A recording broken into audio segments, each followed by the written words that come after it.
Comment est-ce que vous vous sentez avec l'image de vous-même? Qu'est-ce que vous croyez sur vous? Est-ce que vous croyez que vous êtes truffé de qualités ou chargé de défauts?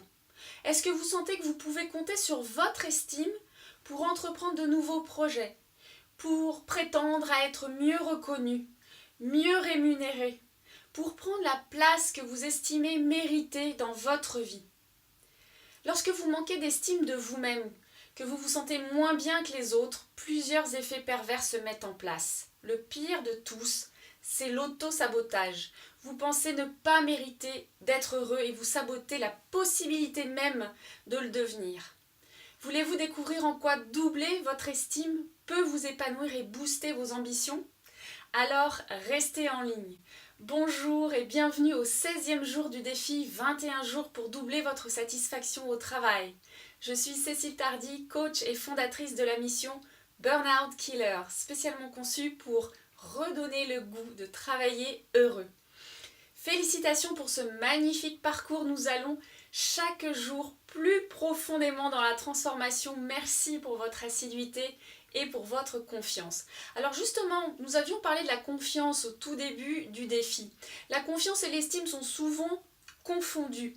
Pour synthétiser, on pourrait dire que la confiance se manifeste dans l'action et l'estime plutôt dans l'être, dans le senti.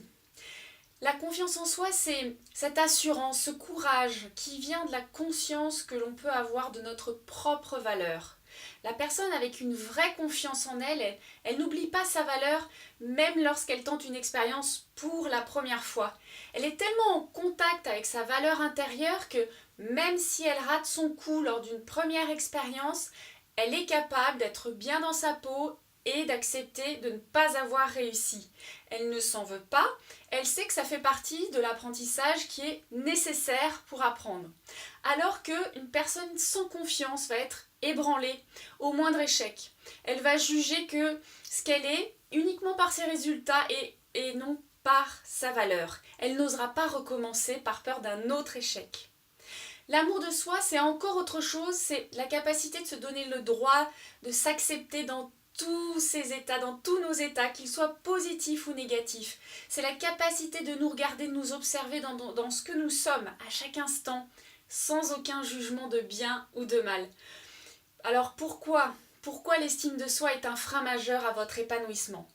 Parce qu'il entraîne la peur de l'imperfection, la recherche de toujours bien faire ou de toujours faire mieux, le perfectionnisme. C'est aussi une source de contraintes qui sont excessive. Ce n'est pas possible, nous n'y arriverons jamais, ça coûte trop cher, un tel ne validera jamais. Des a priori, des préjugés, un fatalisme qui sont vraiment lourds à porter. Un autre effet très très nuisible, c'est de faire porter à l'environnement la responsabilité de ce qui n'aboutit pas, ou qui ne change pas, ou qui ne s'inscrit pas dans l'action, et c'est aussi cette faculté à voir tout en noir. Lorsque vous manquez d'estime, vous déléguez en fait à l'autre la responsabilité de vous rendre heureux. Le problème, c'est qu'il est impossible de satisfaire tous vos besoins et du coup, vous êtes continuellement frustré. C'est souvent aussi le nid de la jalousie, puisque la vie vous prouve qu'il n'est pas possible d'obtenir ce que vous voulez alors que les autres l'obtiennent.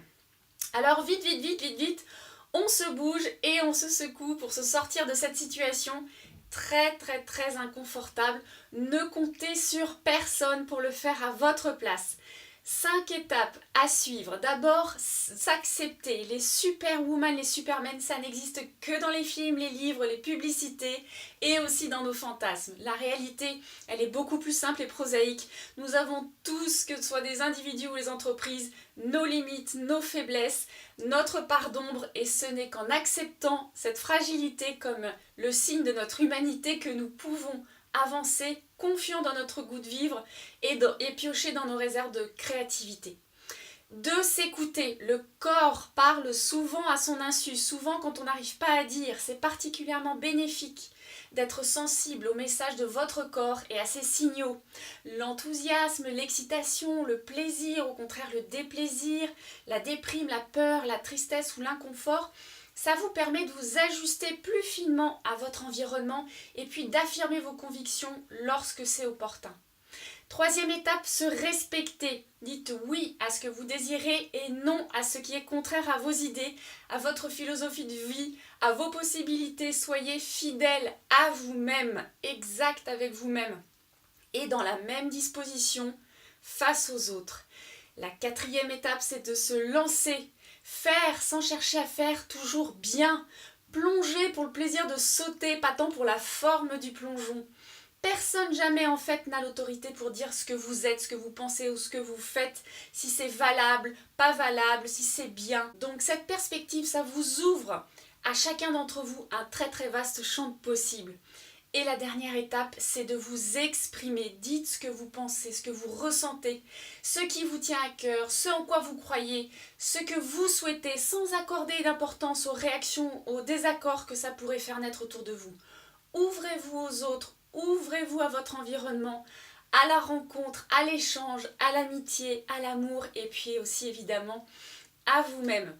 Alors hop, en changement, et puis j'attends ici vos commentaires et surtout par quoi vous allez commencer pour rebooster cette estime de vous. J'approfondirai le sujet dans le webinaire Réussir avec plaisir du lundi 1er février à 20 h.